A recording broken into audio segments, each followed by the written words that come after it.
and it's going. And go ahead, Lindsay. Thanks, Jen. So, as Jen mentioned, and as you guys saw in the emails, today we're going to be talking about self-care and the importance of mental health, especially during this time. So, we have a wonderful panel of speakers today. We have Morgan Sharpless, who is the Assistant Director of Care Management and Clinical Operations for the Caruth Center. We have Dr. Jamie Jacobs, who is with the Faculty Staff Assistance Program, and Dr. Courtney Weaver, who is the director of Well WVU. So we're going to actually start things off with Morgan now. And Morgan, you should have screen sharing capabilities. And we are so excited to have everyone here today. So thanks again for joining us. All right, hi everyone. So I might go through this presentation just a little bit quickly because I want to make sure I have time at the end for questions and discussions. So I also have two folks joining me today. We have two new staff members, Keegan and Nora, who are also care managers, which I'll kind of talk about their role in a little bit during the presentation, but I have them joining us so they can wave and introduce themselves. We're very much camera on people at the Caruth Center, so we always have our cameras on for all of our staff meetings, and so it'll be a good opportunity for you guys to see them and know them because likely you'll be working with them pretty closely with students in the future. So I just wanted to talk a little bit about what we're seeing here at Caruth. We're seeing increased anxiety, increased stress levels. We're seeing more and more students who are calling the center in distress related to academics. I can't tell you, I think yesterday I was covering the crisis clinic and I think I had 5 calls between students, between other students who were concerned about somebody else, a couple parents, and then some staff members, because the students are reporting to them that they're in distress, that they're having difficulty managing their online classes, they're having difficulty kind of meeting all the requirements for their different coursework and just navigating everything through this pandemic and really feeling overwhelmed and isolated. So this has been a really common theme so far this semester in terms of what we've been seeing. A lot of students are really struggling with time management.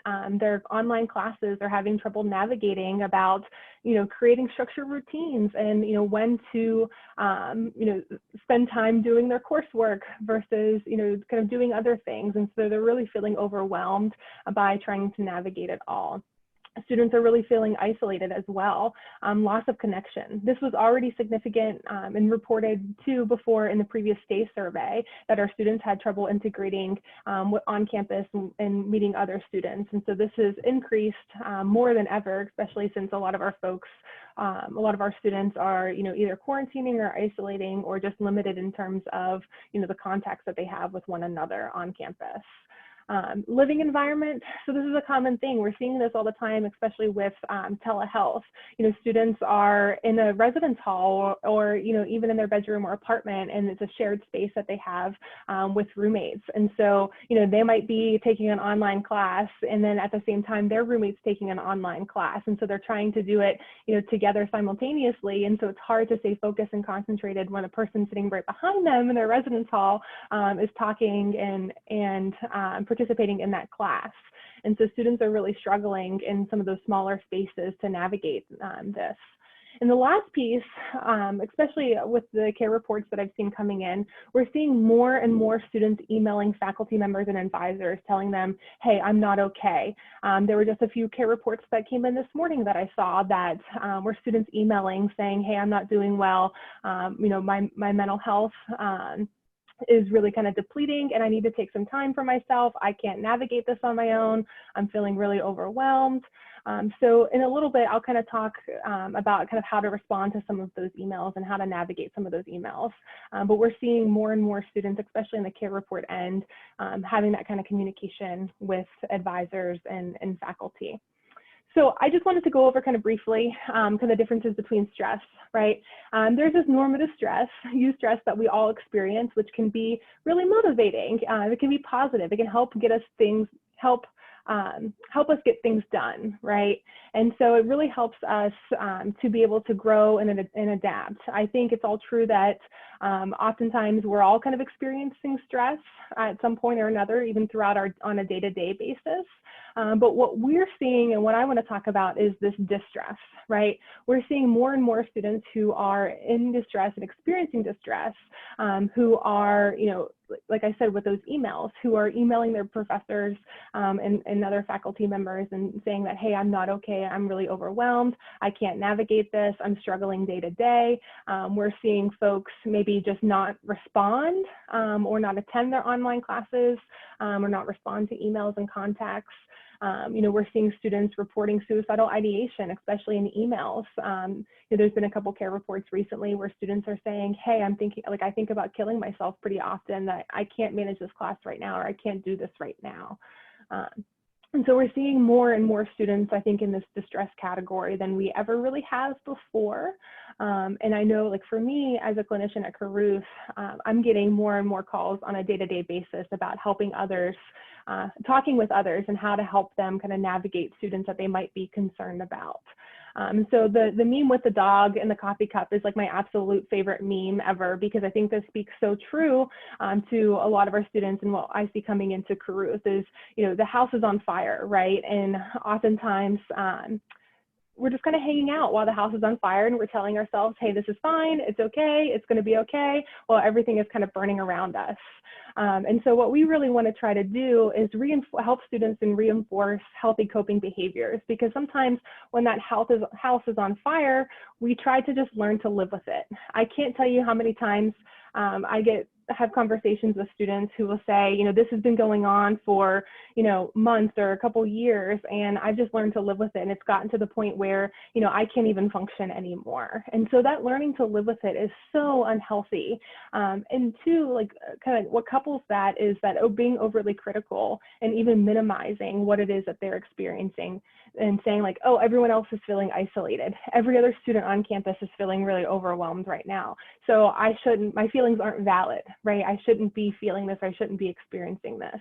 And so these are all unhealthy coping mechanisms, right? We see students who might be using substances more frequently to kind of numb out from what they're feeling. Electronics, right? I can't tell you again how many times I work with students who are on social media, for hours at a time and not even realizing it, which is impacting their ability to get work done and motivation, right? And also just avoiding what I kind of mentioned before, the learning to live with it and avoiding kind of what it is that's going on and what it is that they're experiencing. And so things to think about and consider, and I'll kind of talk a little bit more about this in a second too, but as advisors, reinforcing kind of healthy coping mechanisms, right? Encouraging students to seek support, encouraging students to take breaks, right? They're so overwhelmed that they're having a difficult time managing and navigating, all their time, that they think that they can't take breaks, or, they can't just hang out, for a half hour, 45 minutes and just chill and watch Netflix, right? They're not able to slow themselves down. So reinforcing that, hey, it's important to take care of yourself.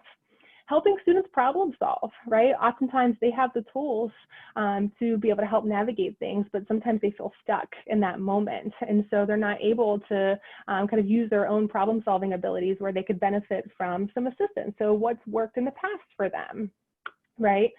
Using resources. So I'll talk about here at the Career Center. We're here, we're open, we're seeing students, we're doing lots of telehealth. Our staff is growing. Like I mentioned, that we have 2 new staff members here with us. And so we have folks here ready to help students on a day-to-day basis.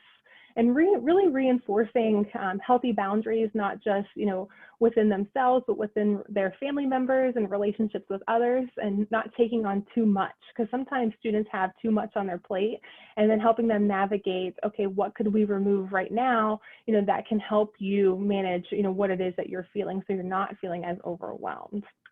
And of course, reinforcing healthy diet, exercise, and sleep. I think I just saw a care report coming in with an email about a student indicating that they haven't been sleeping. They've only been sleeping like 1 to 2 hours a night. And we all know how important sleep is, to our bodies, and help to promote healthy functioning. So I want to go into how important you guys are as advisors.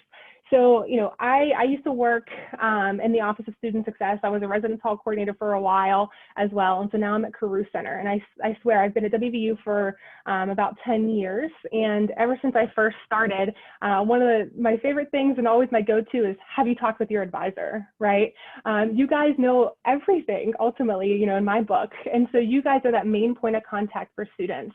So when I talk with parents on the phone, or, I even talk with other faculty, I mean, the advisors always come up in every single conversation, because you guys really help students navigate, their academics, and not just, registering for classes, but helping them navigate, okay, would it be helpful for them to withdraw, from this class? And if they did withdraw, would this impact their satisfactory academic progress? Does this put them close into probation or suspension? Or, you guys help with all of those pieces. And so often you guys are that go-to for every single student that we have on campus. And you're the go-to for us as well. I mean, I can't tell you, students coming in and we'll talk about, difficulty with their academics and just navigating some of these pieces.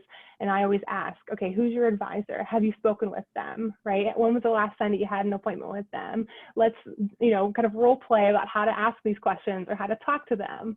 And so ultimately, my moral of this slide is, you guys are a really big deal, and you guys are incredibly important to our students on our campus, and are the front lines for students to help navigate their time here at WVU. And so with that, how you can help, right? And so communicating with your students, reaching out to them, right? Again, care reports that come in from advisors who reach out and don't hear anything back. You guys care deeply, and that's phenomenal. And, keep doing that work, keep reaching out to students, and keep filing those care reports, especially if there are students that you had worked with in the past and you had a relationship with them, and their lack of response is not really typical from their previous behaviors, right? It's important that you're noticing these things. Helping them build connections on campus, right? I think a lot of our first year students are really struggling navigating and integrating to campus. And so, being aware of resources and being aware of different clubs and organizations, and even things that are going on with all of the refresh events, that are going on campus. Reinforcing that self-care and balance, right? Letting them know that, hey, it's okay to take a break. It's important to take a break, right? Everything is so focused on academics right now. What can we do to help you focus on you? Again, back to that problem solving, asking them, okay, so when you felt like this before, what's been helpful? What's worked before?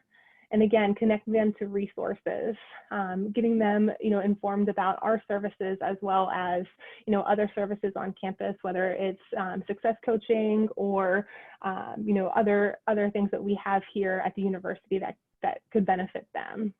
And then really encouraging them to take action, right? And even following up with them after you guys maybe have even developed a plan, like an action plan, and checking in with them about kind of where they're at or how they're doing with it. And so here are just some examples of different things to do. We've been seeing folks who are reporting a pretty significant loss of academic motivation.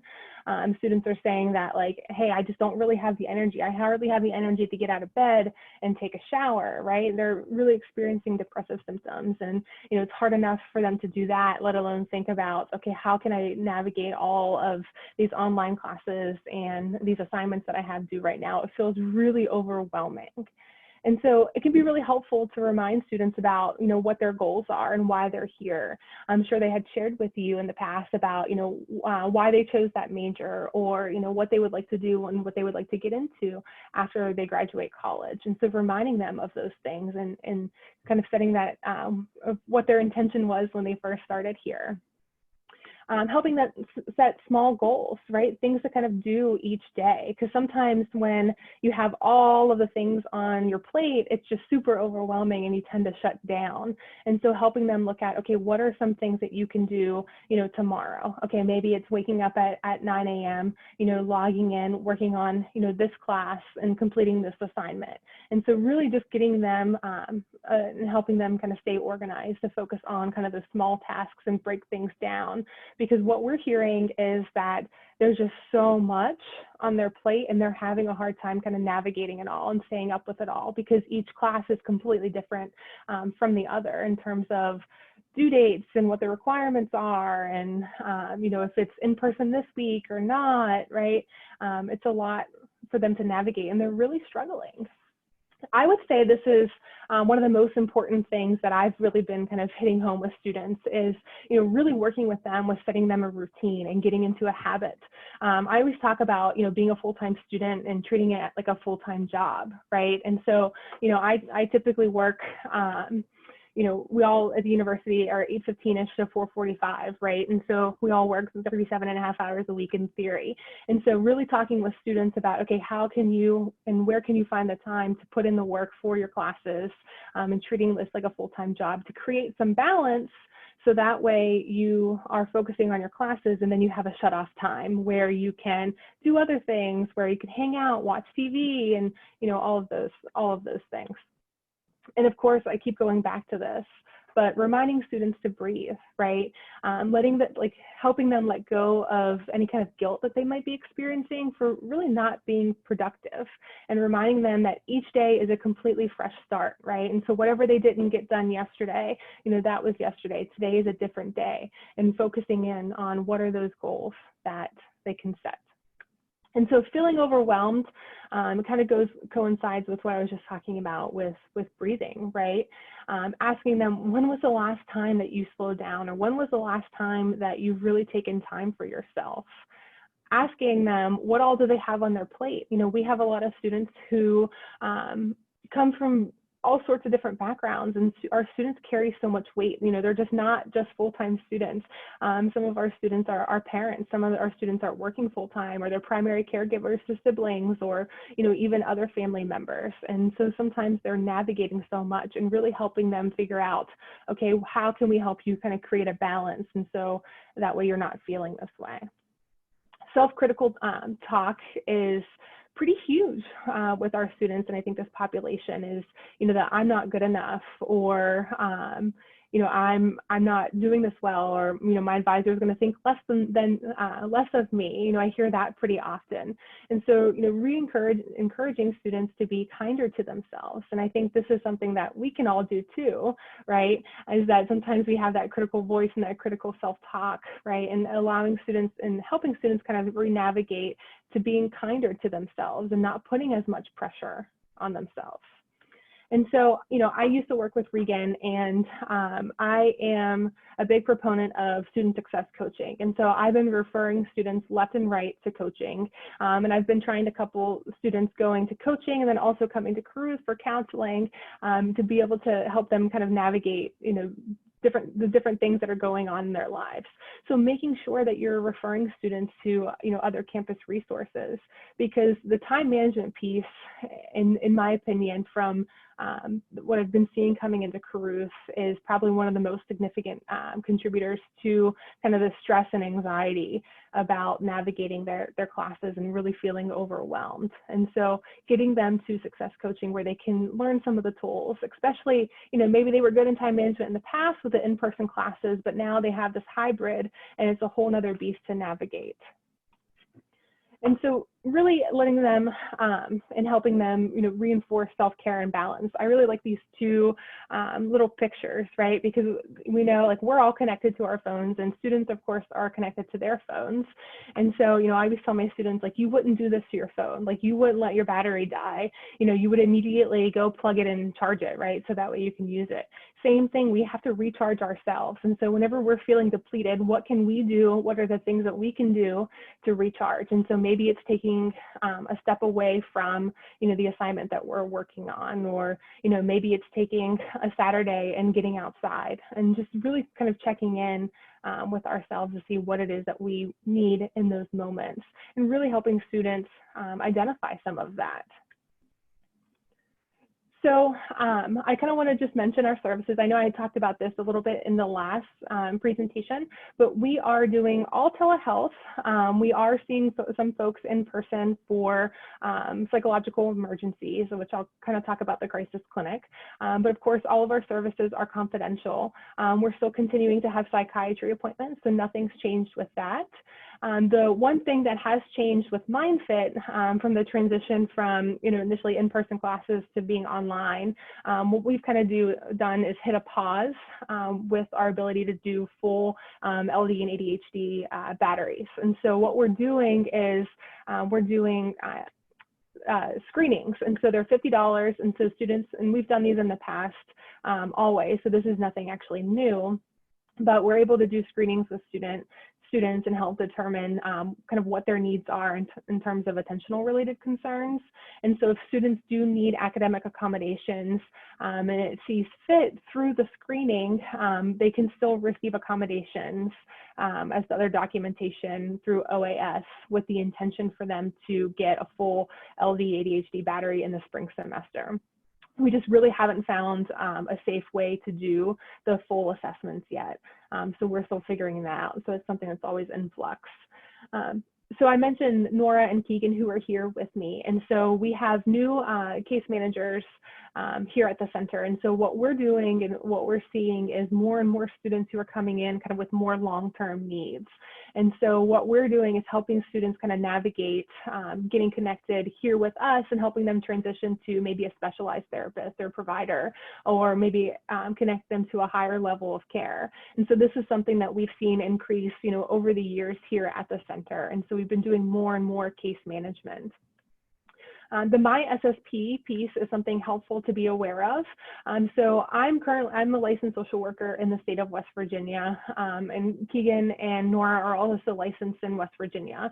And so if students are physically outside, are living outside of the state, we're not able to see them at the Career Center.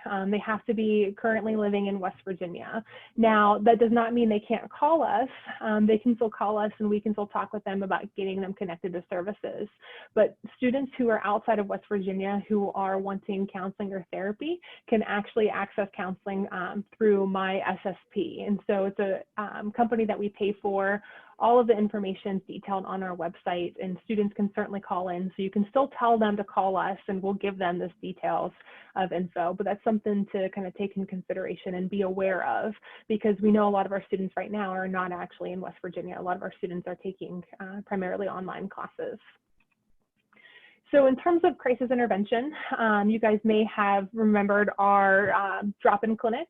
So we do not have our drop-in clinic. We're not seeing students in person. We have what we call our crisis clinic. And so students can call Monday through Friday between 8:15 to 4:45 and ask to speak to a clinician immediately. And so when they do that, they're going to get somebody like me or Nora or Keegan, and then we're going to talk with them over the phone. We're going to assess them. We're going to see, what it is that's going on. And then depending upon what their needs are is what we'll kind of determine, like, do they need to come in? Is this a psychological emergency? And then from there, we'll make that determination. Or, does the student need to continue to meet with one of us for a continued intervention? We'll do that. So we've been really navigating a lot of those crises as they come in. And so this is just a list from our website that are examples of our crises. I always tell students, yes, we have this list, but ultimately, if you're feeling like you need to talk to somebody urgently or immediately, just give us a call. We have folks that are available that we can certainly talk to you on the phone about. We've been getting, through our crisis clinic, like I mentioned, we've been getting a lot of calls actually from faculty members and other staff about emails that they're receiving and how to respond and how to navigate, the emails. And so we're actually doing a lot of that through our crisis clinic as well. So you guys can certainly call us if you're not sure what to do. If you're like, is this a care report? I don't know, this seems urgent. Just give us a call and we can help you navigate that. And so to do that, just call our main phone number Monday through Friday from 8:15 to 4:45 and just ask to speak to a clinician. And so if you're calling on behalf of a student, you can just ask to speak to one of us, or if it's a student, our front desk staff will ask if they're experiencing an emergency. So if you're concerned, if maybe you're in a virtual meeting with a student and they're telling you maybe about their mental health or how they've been doing, and you're kind of wondering if they're having thoughts of suicide or if they're experiencing any thoughts of suicide, it's important to ask that question, right? And there's a lot of different ways to ask that question. It's an old kind of old school thought that if I ask this question, then that means this person is going to do it. And that's not the case at all. And so just asking that question is really going to help you get information and how to help them navigate, what they need in that moment. And so if a student is experiencing thoughts of suicide, certainly, they can call us, you can call us, we can help you navigate this. We're available 24/7. And then if the student is in a life-threatening situation, so maybe they, indicated to you that they ingested medication or they had engaged in pretty significant self-harm, and then calling the police, because in that way they can get immediately medical assistance and medical treatment for those types of situations. So real quick, I just wanted to mention this because this is something that, again, multiple care reports I see coming in all the time in our phone calls that you guys are navigating. What to do when a student says that they're not doing well, right? Their mental health is depleting, that they're really struggling to stay motivated, they're having really a hard time. And so just an example of kind of how you can respond to this student. And I'll email the slides so that way you guys have these, but just really reinforcing and letting the student know that, hey, here are these resources here at the university. This is how you can access them. This is how you can help.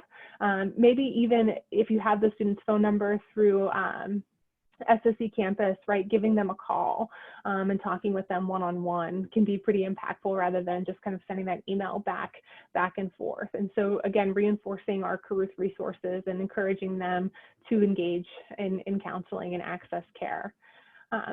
If a student says, oh, I've been trying to go to Caruth, but I'm having issues getting scheduled, if that's the case, you can certainly call us.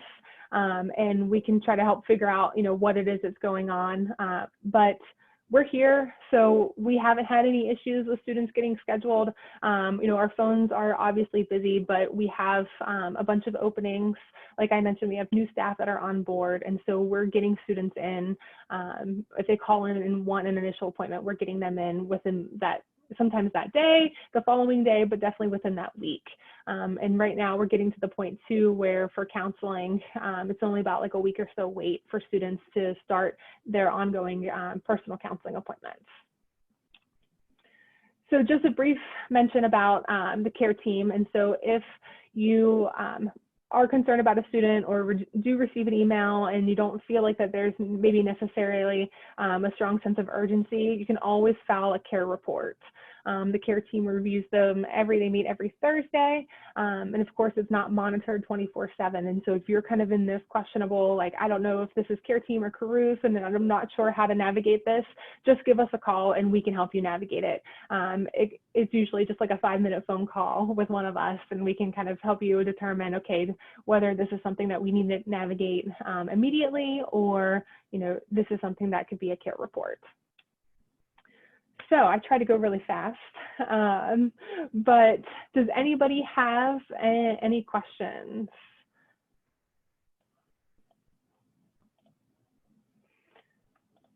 I'll put my email address in the chat because I know there's a few other presenters. So I don't want to take up a whole bunch of time. But if you guys do have questions, you can certainly email me directly. And then I can put my phone number in there as well, so that way you guys have it. Thanks so much, Morgan. That was incredibly helpful. Thank you so much. We do appreciate it. It looks like Janie has a question about services being available at the other campuses, so Tech and Potomac State. Yeah, so Tech and Potomac State actually have their own clinicians that work there, and so they have their own resources set up. Now, our psychiatrists actually do see Tech and Potomac State students, and so how students on other campuses get set up with that is they start with their clinician at that counseling center, and then they refer them to one of our psychiatrists for telehealth. Great, thank you. All right, so if we have no other questions for Morgan, we will go ahead and transition to Dr. Jamie Jacobs, who works with the Faculty and Staff Assistance Program. So now we're going to switch gears a little bit to make sure we're taking care of ourselves, because I don't know about you guys, but a lot of the things that Morgan was discussing, you know, I know we're kind of feeling that as well within ourselves. So I'm so thankful to have Dr. Jacobs here today to kind of talk about us now. Hi, everybody. Yeah, I was having the same thought while I was watching Morgan's presentation, and I was thinking that how to help slide and the self-care slide are applicable to advisors. So I am filling in today for Janie Hauser, who is our director at the FSAP. And I just want to say to academic advisors, the reason that I'm a therapist today is that I was an academic advisor and faculty member years ago, and I found that I was really interested in helping students with their academic problems, and I realized that a lot of times their academic problems were really personal problems, right? And so one of the things I want to talk to you about with the FSAP today is that there are some misconceptions about what the FSAP does or what employee assistance programs do, and that they're about kind of workplace stuff, but the majority of what we do for WVU employees is really about helping them live better, healthier lives and helping deal with mental health stuff. So I'm just going to quickly share my screen here. And I'm going to talk you through some stuff. And I am going to hopefully get this going. It is, hang on one second. It is not doing what I want it to do. I am going to stop the share and make it in the slideshow version so you don't have to look at my side stuff. There we go.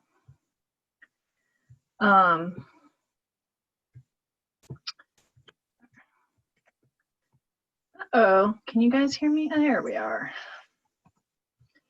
For some reason, we are not, it does not want to share this way. So I'm just gonna give you the kind of version of it so you can see it, and we'll do whatever. All right. So so you can see my whole everything here. That should work. Hopefully it keeps freezing when I'm doing you from the beginning. There we go. That's better. All right, sorry about that. So the WVU Faculty and Staff Assistance Program is WVU's EAP. We serve everyone who works for WVU. So the first thing I'm going to do really quickly is talk to you a little bit about what it is, what we do, and then specifically about what we can do for you, and then talk about how to access it and some frequently asked questions that we have. So from the get-go, the most important thing about FSAP is it's a free confidential service. It's available to benefits-eligible employees and their dependents. Everybody, every dependent, every employee can have 3 free visits per year. So if you have an adolescent who needs to talk to somebody, if you need to talk to somebody, if you have a spouse who wants to talk to somebody, FSAP participates in the dependent program that you can get through. There used to be a card that they give you. I don't think they do that anymore, but if you share a living space and have a dependent with somebody that you're not legally married to, that's not a legal spouse, we still have the availability. You can check with benefits to see who qualifies. Retirees can come to FSAP. Employees who have been terminated can come to FSAP for up to a month after they're separated from the university. So if somebody leaves WVU.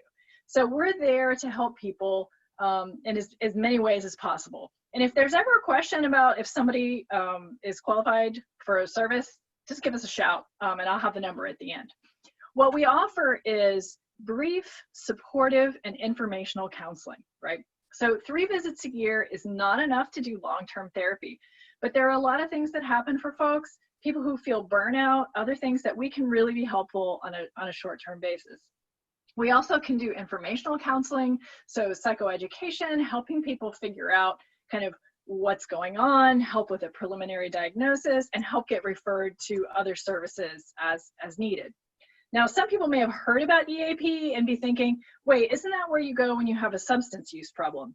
And that's where EAPs started in the 20th century and in the 1970s. Actually, that's how WVU started theirs in the 1980s. I don't know if some of you have been around long enough to remember Cheryl Riley. She was amazing. When she retired, and she called me and she said, I want you to take my job. And I was like, please don't retire. You help everyone. Cheryl is amazing, and she was a force of nature, and she started our program, and she really did focus on kind of the alcohol and drug use problems back in the 80s. But over the years, FSAP has really expanded. And part of the reason is that WVU, like a lot of employers, has really understood that an employee assistance program is helpful, because when you help your employees, you help the organization, right? So people's morale goes up, it improves their performance, and it improves the work environment for everybody, and it improves people's quality of life. So I don't know about you. I mean, I see some people in here that I know. Hi, Sharon. Hi, Jen. Hi, Keegan. Keegan and I used to work together at FSAP, actually. And there are days when I would come in and I would be like, I just know I'm going to bark at you today, right? I'm grumpy. I got stuff going on, right? So if I come in and I bark at people in my workplace, that makes the work environment less pleasant for everybody. And so with an organization like FSAP, we're there to help people feel less barky in general if you've got something going on. So burnout defined, I know that it's on everybody's mind, and we're all in COVID times with new activities and new job roles and juggling a million balls at once.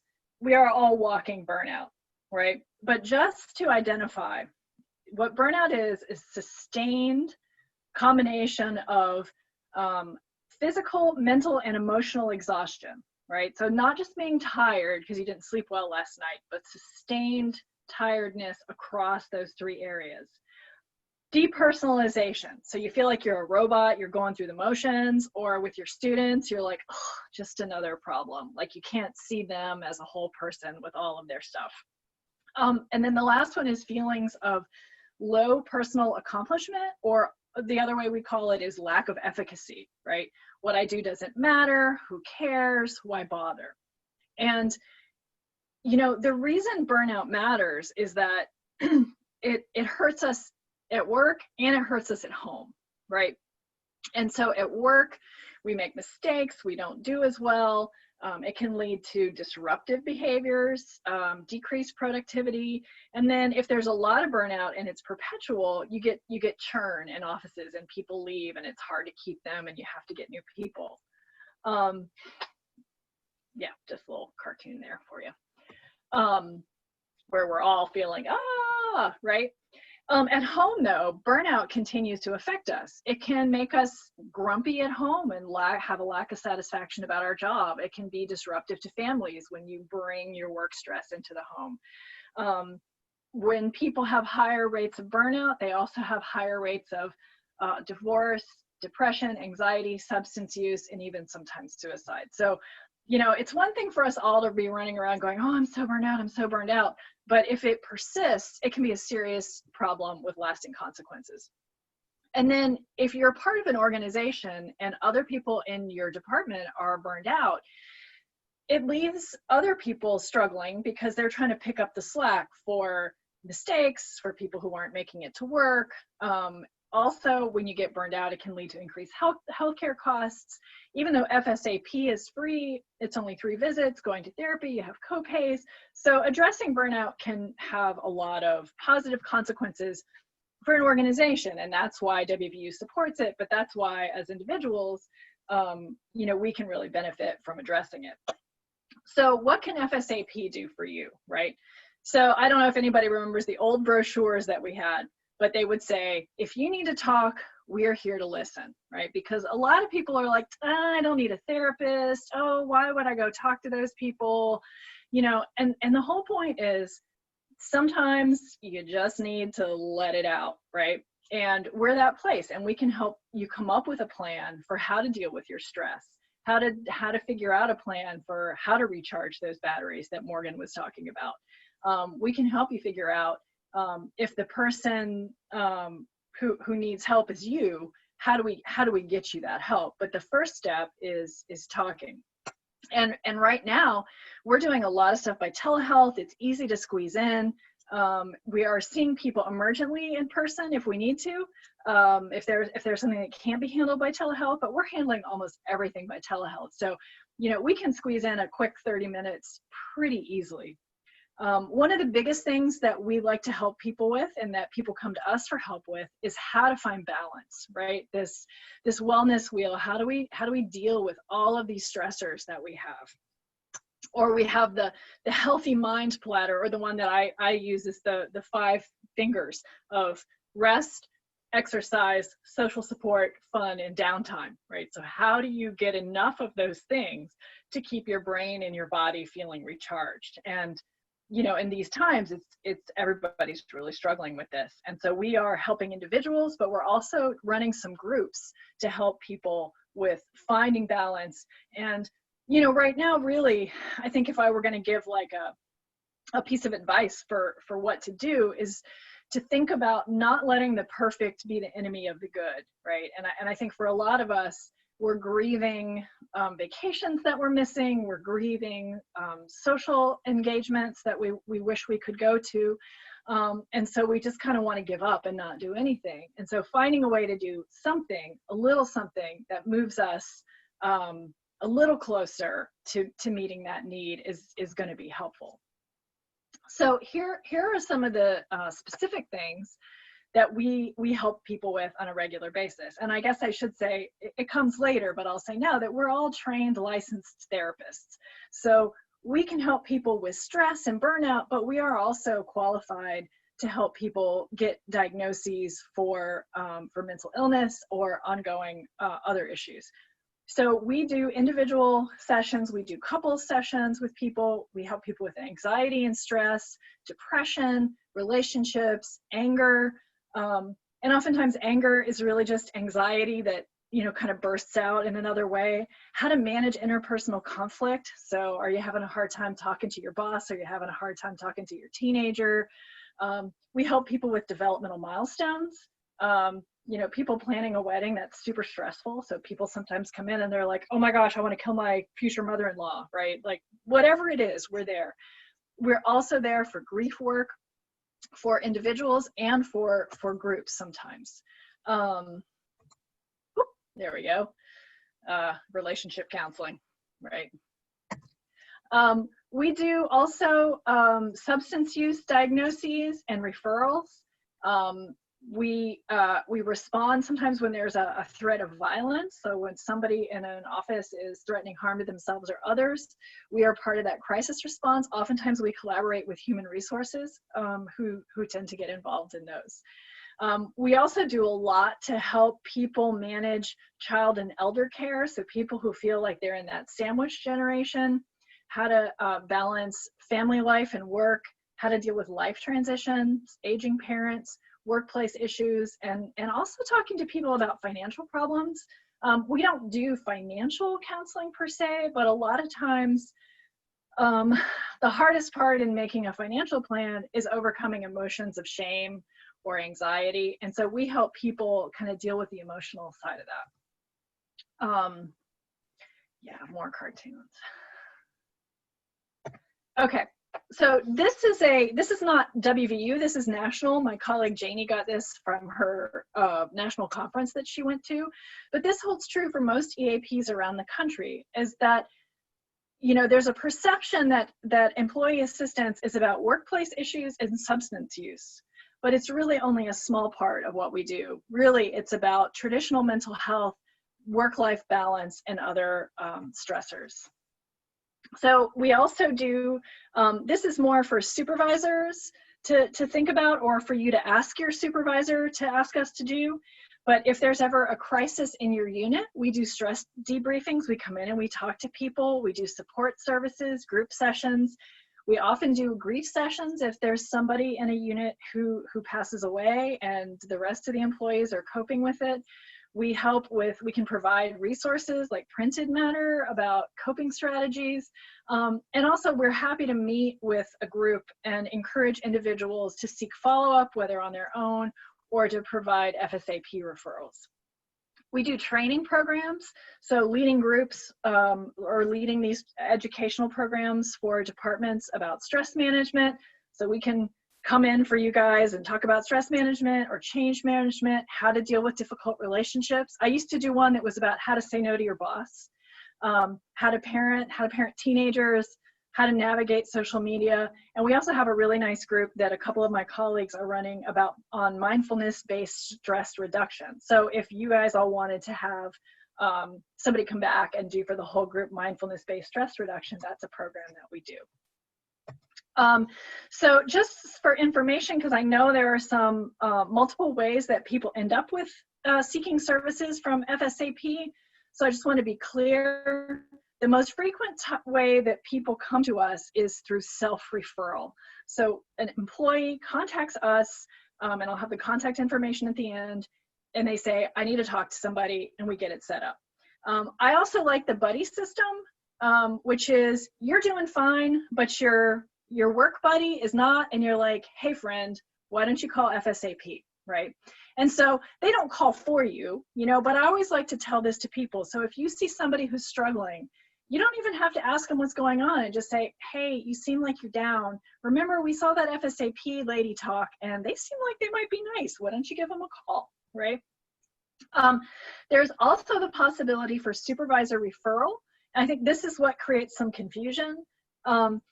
Sometimes people get referred because there's job performance decline or difficulty functioning, right? And sometimes this is about work, and sometimes this is about, you know, kind of a supportive supervisor who notices, hey, I see you're struggling. Maybe you need to talk to someone, right? And so we have the informal, which Keegan always talked about as voluntold, right? So you're voluntary, but you've been told, kind of nudged to go. The supervisor recommends the employee come. It's the employee's choice. And if the employee does call, we work with them. The supervisor never knows whether they came or didn't. Sometimes there's a formal referral. That may be somebody's making threats at work. There may be substance abuse in the workplace. That may involve employee relations. And in that case, the supervisor does know. Possible reasons that tend to show a supervisor that there's a need for a referral, some of these kinds of things. You know, and some of this stuff, right, not the substance abuse at the bottom necessarily, can be an indication that somebody is grieving. For example, grief in the workplace shows up as memory loss, short-term memory issues, distractibility, right? And so it can be, quote unquote, messing up in the workplace can just be a sign that your brain is really occupied and it's using a ton of bandwidth to cope with personal stuff. And we can be helpful in that way. So frequently asked questions, what are the qualifications of the staff? So all of us who work at FSAP, we have are independently licensed, either social workers or counselors. We have an administrative staff person who does our case management and answers the phones, and we have interns from time to time, but most of us are licensed clinical therapists. We keep paper charts, so we don't even have electronic files. We're so confidential. Your supervisor cannot have access to your records unless you sign a release and you say, hey, I want my supervisor to have my records. People don't usually do that. Even when people sign that, we don't release records. What we'll say is, so-and-so was here and asked us to tell you, right? If you had any other questions about that, we could answer it. But really, the only person who has access to your file is the therapist that you see who writes your notes, and the administrative assistant who files it. We don't just do drug problems. That's back in the day, like 20 years ago, that used to happen. But we do help with that. Several of us are trained in addiction medicine, but we don't do mostly drug problems. We do a lot of anxiety, depression, stress.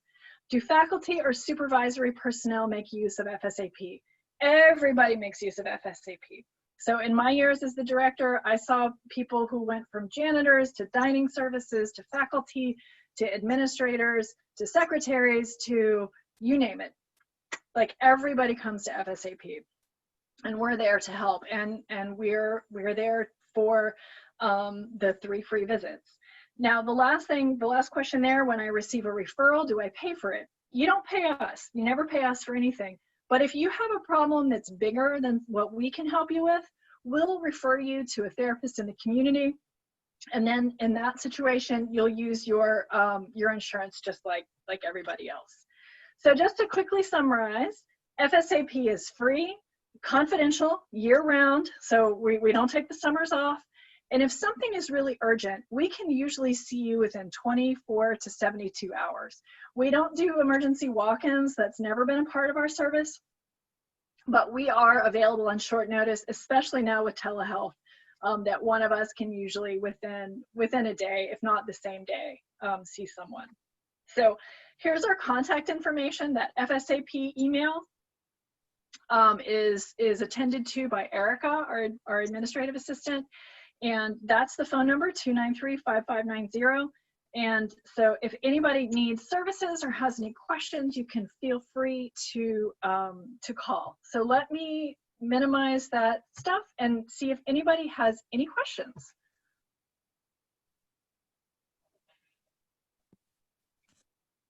Jamie, are these services available for our colleagues on the Tech or Potomac State campuses? Yes, and so what happens is with telehealth, it's a lot easier. It used to be that we would take a trip, so that they would contact HR down there and they would let us know, and then we would drive down and meet somebody.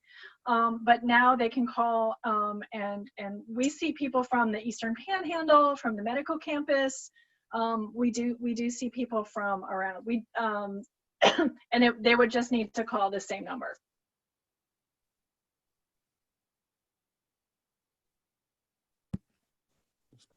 Great, thank you so much. Yeah, thanks for having us. And if anybody has any questions, I'm going to put in my email. Feel free to shoot me an email. Thank you so much for joining us. We really appreciate you being here. I know I learned a lot from that, so thank you. And our last presenter today is Dr. Courtney Weaver. She is the director of Well WVU, and I am so excited to have Dr. Weaver join us today because, well, Jamie kind of touched on this in her presentation, you know, the wellness wheel. There are many dimensions of wellness, and Well WVU, I think, does a great job to make sure our students are thinking about each of those various dimensions. So I'm going to go ahead and turn it over to Courtney now. Thanks. All right, and I can share my screen, I think. Yeah, all right. Okay. I think I saw a meme the other day with like every Zoom meeting. Can I share my screen? Is it sharing? So hi everyone. So my name's Courtney. I am the director over at Well WVU, just like Lindsay said. I've been at the university for just over 1 year at this point. August 26th was my work anniversary. I will say I'm not like a huge fan of presenting it on Zoom, mostly because I never know if my jokes land because everyone's on mute and the camera's off. So I can, oh, I see someone with their thumbs up. So there we go. I guess we'll just use that for our encouragement today. So I'm going to talk a little bit about what Well WVU does for students. Then I'm going to talk to you a little bit about like some of the changes that we've had to make for COVID. And then I'm going to end it with a few self-care tips for y'all that hopefully you can take advantage of in this time of extreme burnout, as my colleague just discussed with you. So the first thing we'll talk about, so I love this little graphic, and it's just a kind of a self-reflection activity to look at all the different blobs and think about what blob best reflects you today. So are you, you know, blob number 2 because you're helping your colleague or you're helping a student get to where they need to be? Are you like me and you're blob 21 and have been for the past 3 months? Like, I don't know. But I really enjoy this graphic because it's also something you can think about long term, because maybe you are blob 21. But, you know, next week you're trying to work on yourself and maybe you work on your mental health and your self-care a little bit. And all of a sudden, like maybe you're not 21, maybe you're at 13. So you're a little less high on the tree. You're still maybe not in the best place. but then you can work towards maybe becoming, you know, blob number 4, who's really happy chilling at the base of the tree. So this is just a graphic you can find on Google too. You could just Google like blob tree and it'll show up, but I enjoy it. Okay. So like Lindsay said, so this is the WVU branded wellness wheel. So this is actually something that's pretty new. It technically was made available in March. They were going to do a really awesome launch this fall, but COVID kind of got in the way of that. So the folks over at the Office of Health Promotion and Wellness, which is different than my office, but they focus more a lot on like faculty, staff, and university-wide initiatives. They created this graphic based on some best practices in the field and graphics from other institutions and other organizations. And so you'll notice that the 5 different bubbles, we have physical, purposeful, social, financial, and community, but then in that yellow circle that goes all the way around is emotional, because they've realized that emotional and mental health really goes through all elements of wellness, and it's important to represent that graphically. And it also, these graphics kind of represent how wellness is holistic. Sometimes we just think, oh, it's just my physical health and my mental health, and that's it. But no, it's also about the health of your social relationships, your finances, is your community healthy, all that kind of stuff. So that's what we try and base a lot of our work on. Okay, and then this, I just want to put this out there. So WellWVU has gone through quite a few changes in the past couple of years. So it used to be that WellWVU was an umbrella term, and underneath that umbrella, you had student health services, you had our office, which is health promotion and education, and then you had like the Carew Center. And that's not the case anymore. Student health services is now a part of WV Medicine. The Carew Center is its own entity, and then WellWVU is now under the Office of Student Wellness, which also has campus recreation, Adventure West Virginia, and collegiate recovery. So WellWVU, we got to keep the name, but we're still just doing health education and promotion at this point. But I think it's important because we still get calls about vaccination records, and we're like, that's not us anymore. All right. So what do we do? Our vision is to just create and sustain a student-centered culture that embraces health and well-being. It's a pretty, I think, admirable goal. And so we do that by, we provide programs and services that help students with their personal, institutional, and community health risks. We want to educate and empower students to really live healthy, responsible, and successful lives. And then we also try to advocate for policies on campus, but also in the community that support balanced living, and then just shift the culture of WVU to one of health and well-being. So that's what we try to do. All right, so in our content areas, we focus in 3 main ones. So the first one is stress management, although we go a little bit more broad and maybe talk about emotional and mental well-being. And we tend to fit a lot under that. So it's not just stress management, it's also like healthy sleep patterns. We also talk a little bit about balanced eating in conjunction with our registered dietitian, and a few other things. And then substance safety, which is really alcohol and other drug use, and then sexual health and well-being. All right. So normally, what we try to do in each of these areas is we try to do health communication campaigns. So you can see we have a last fall semester, fall 2019, we did a mindful eating campaign, which you can see is the poster with the cake. But we had a series of posters set up throughout campus, and usually with a health communication campaign, we try to go as widespread as possible. So you'll see our stuff on sidewalk boards outside on all 3 campuses. You'll see we put posters in the residence halls on each of the floors. We'll put stuff on info stations. We'll put stuff on our social media. We'll put stuff in the printed DA. We'll just try and get it out as much as possible.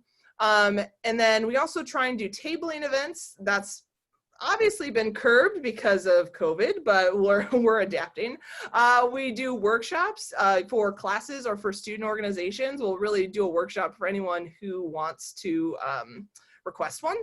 Then we try to do some large scale events. So every semester we do something called Chill Fest, which is right before finals. And really it's a time where we bring in massage therapists, where we give, 15-minute chair massages for students.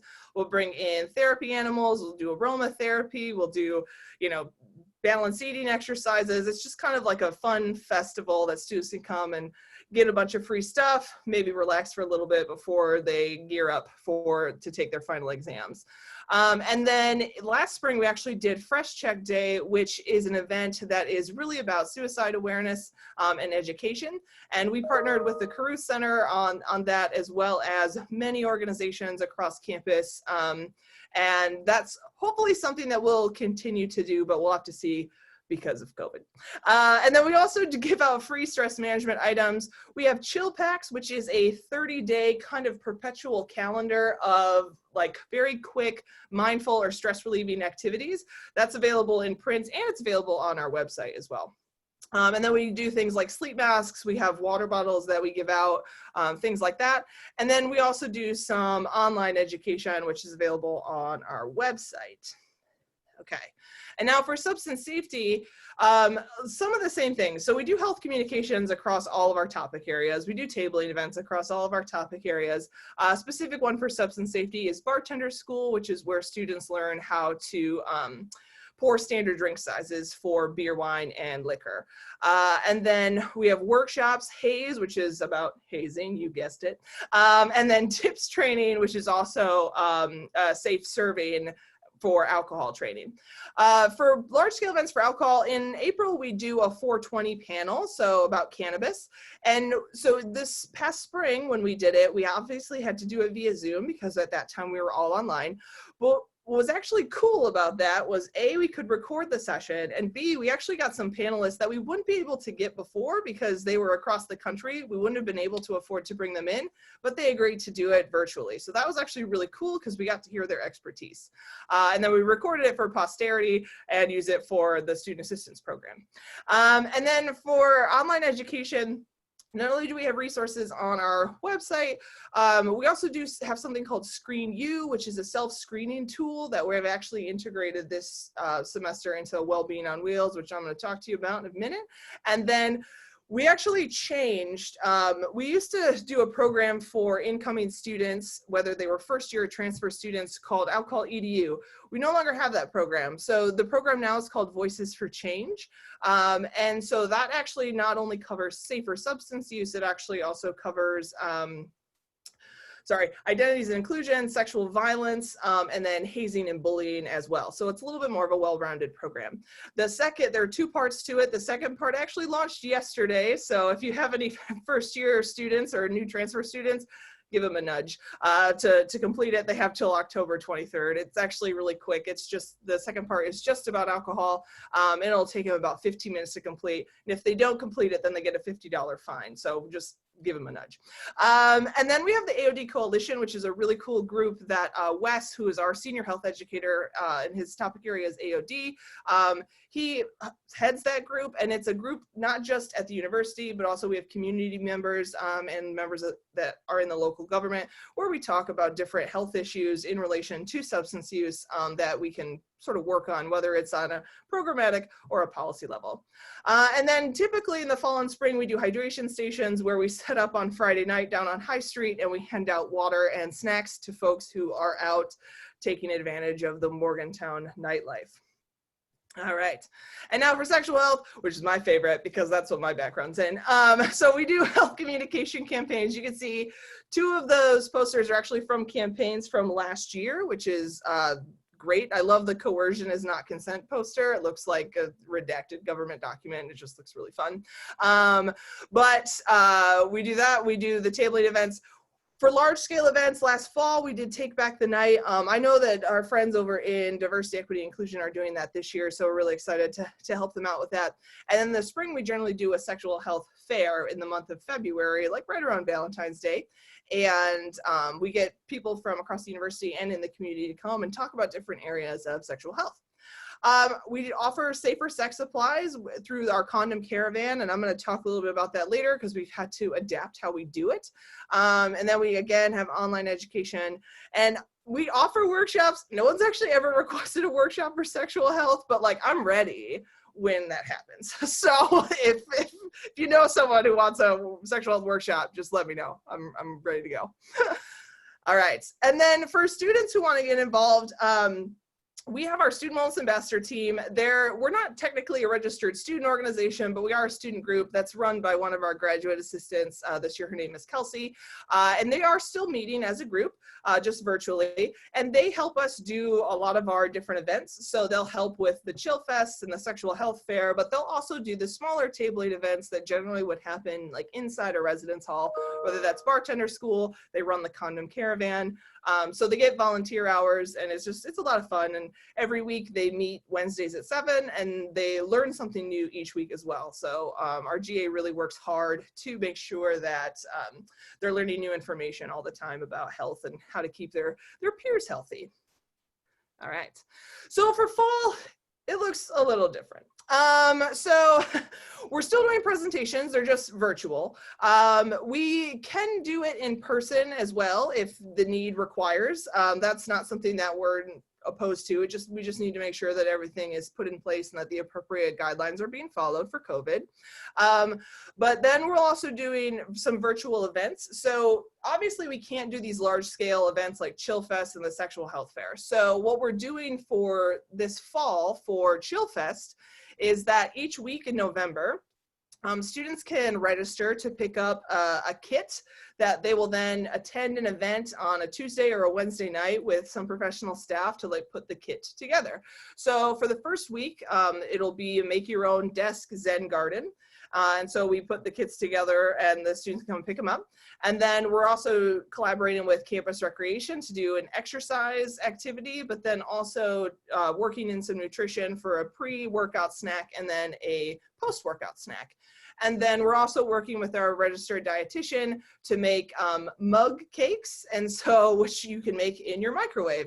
So students can register for that and then learn how to make a mug cake, which it's not, just chocolate and sugar, which there's nothing wrong with just having chocolate and sugar in my opinion, but it's a little bit more of a balanced recipe, and also it's sensitive to the needs of our friends who maybe have like a gluten or a nut allergy, things like that.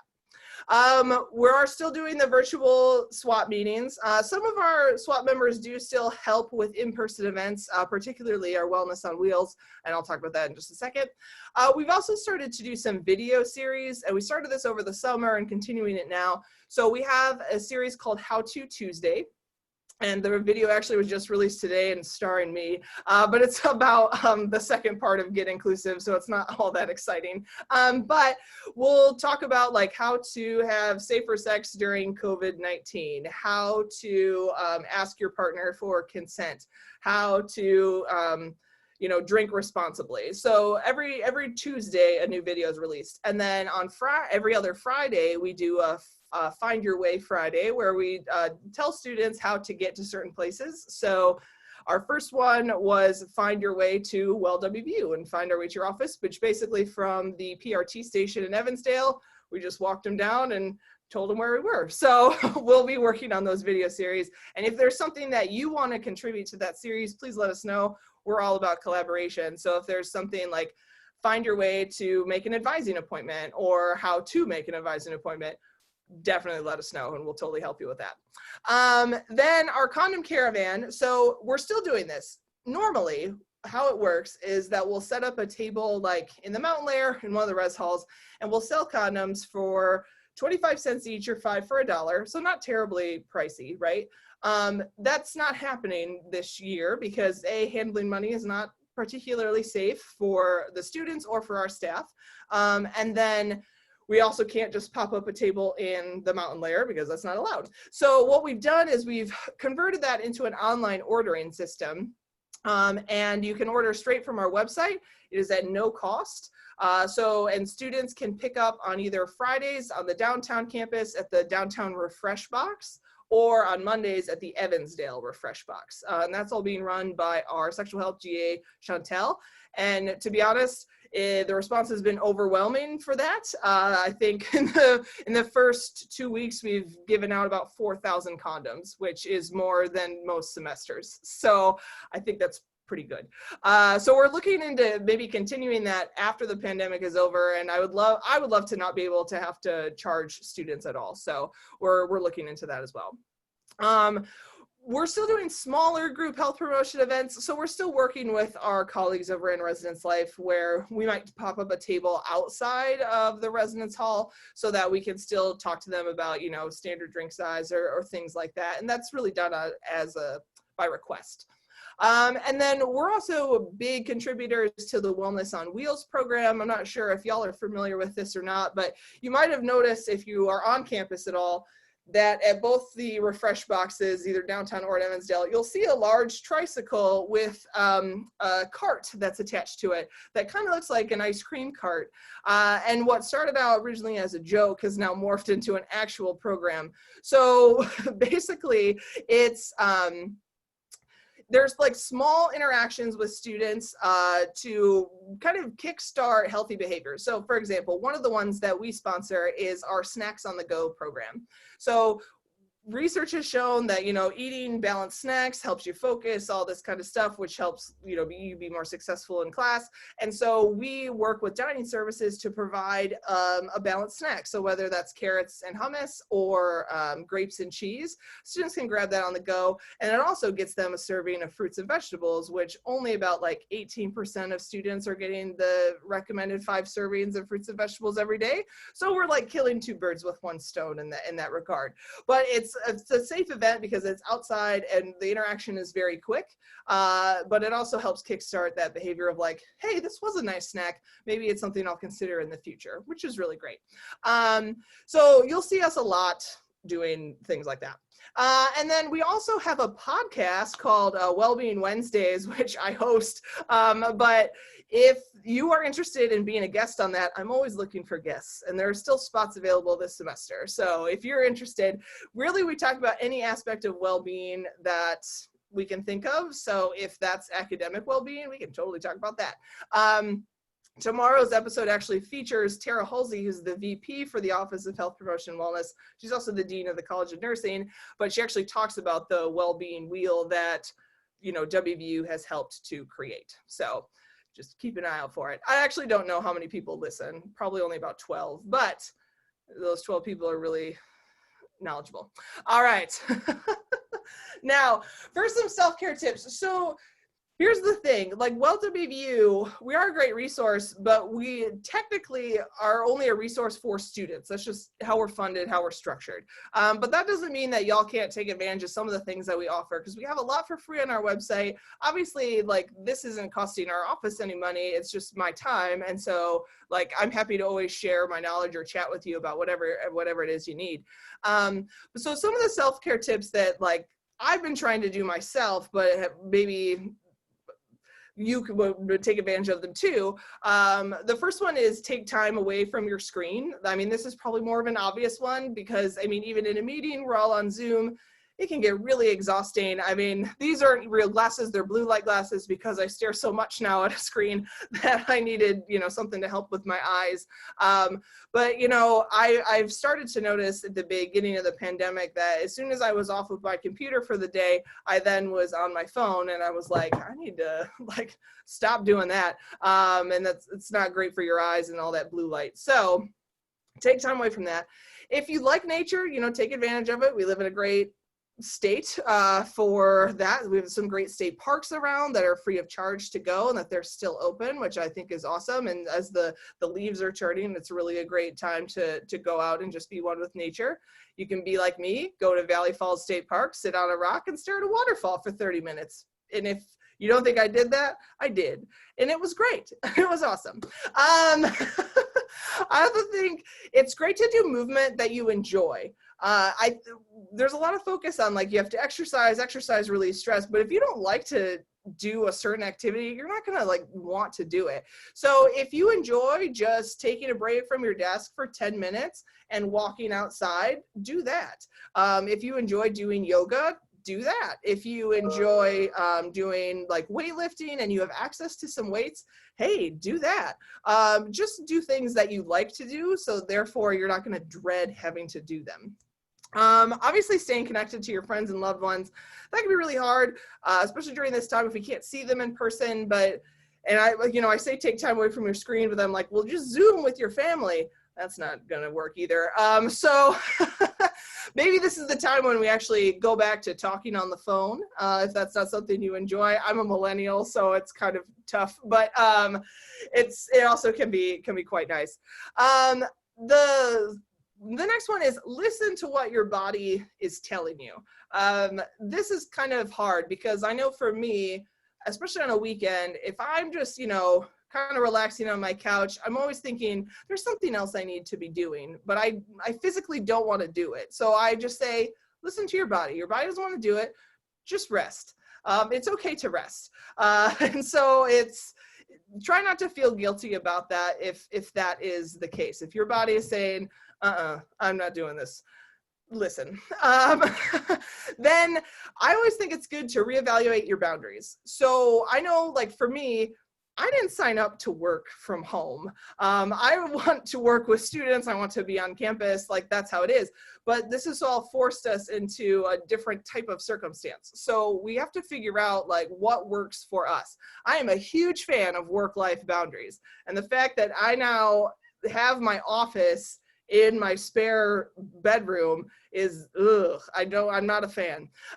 So I have to say at 4:45 or whenever your day ends, that's it. I'm not checking my email anymore. I'm not doing this, because if you weren't doing it before when you worked at your office, why are you doing it now? Just shut it down and take that time for yourself. I just think that's really important, because you shouldn't live to work. You should work to live, right? And then this is something that my supervisor said to me last week: use your leave if you have it. I think, we accumulate it for a reason. We have a cap. Use it. Take that time away. I know it's hard. I think people feel guilty when they take time off. It's like, what's going to happen? It's like, it's okay. You'll catch up. It will be good. If you take leave, don't check your email if at all possible, unless it is an absolute crisis, but just do it. You're just going to like it in the long run. So those are my tips for you. All right. So that's my email address. I'm like the best at email. I'm not like the best, but I'm good at email. And so if you have any questions or like want to get in touch and want to chat more, definitely reach out. But if there are any questions about any of the services that WellWVU provides, please let me know. And I will also stop my share. And that way, there we go. Thank you so much, Courtney. We really appreciate that. That was really helpful. I think because there has been transition with WellWVU, some of our advising staff may have not been familiar with what exactly is being provided right now. So that is awesome. And I'm so, I think for those of us working with first-year students, this will be a great thing to share with them to kind of keep them connected. So thank you so much. It was great to be here. Thank you all for listening. Thank you. Yeah. And that is it for today, everyone. So Jen, unless you have any final words for the group. Final words is just Courtney and everybody from WellWVU. Just want to give a huge shout out, because your online sort of mindfulness and stress reduction sort of stuff, like there was like a 21-day calendar or 30-day calendar.